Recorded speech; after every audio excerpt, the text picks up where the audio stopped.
Araw-araw nadaragdagan ang diskarte ng mga Pinoy para mapawi ang matinding init.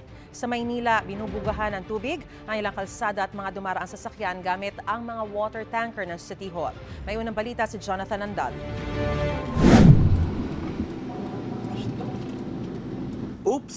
Hindi yan ulan, bugayan ng water tanker ng Manila City Hall na binasak ang mga kalsada sa Espanya, Quiapo at Binondo para raw bawas init. Ilang sasakyan niya ang tila bumabagal pa para magpabasa.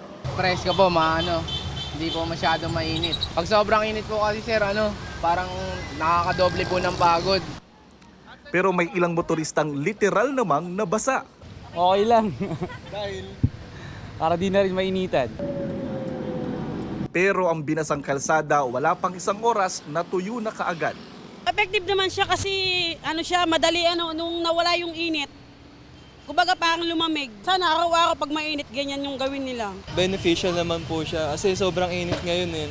First time to ginawa ng lokal na pamahalaan dahil sabi sa kanilang forecast, aabot ang lungsod sa 45 degrees Celsius na heat index. Hanggat tumataas po ang index po natin, araw-araw po namin gagawin na po ito. Hindi naman po solid, naka-shower naman po, kumbaga parang misting effect lang po. Pero magtipid pa rin ng tubig, sabi ng Task Force El Nino. Na-appreciate po natin ang efforts ng mga LGU, pero critical po ang susunod na 4 na linggo in terms of water conservation.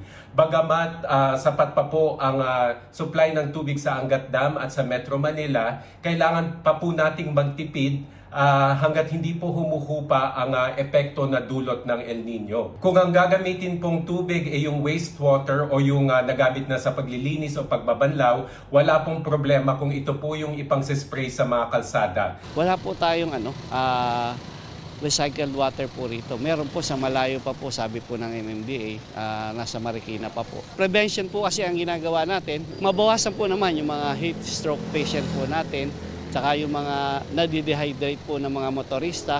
Sa Delpan, Maynila, sa kalsada na naliligo ang ilan, gamit ang tila unlimited na tubig na galing sa tubo na nasa ilalim ng drainage. Kaya si Maylene, umaga hanggang gabi raw kung maligo rito dahil wala raw silang CR. Ilang beses ka ba naliligo? Walong beses. 8 beses sa isang araw? Ba't gano'n naman karami? Sobrang init eh. Animoy may resort naman sa Binondo dahil sa kabi-kabilang inflatable pool dito.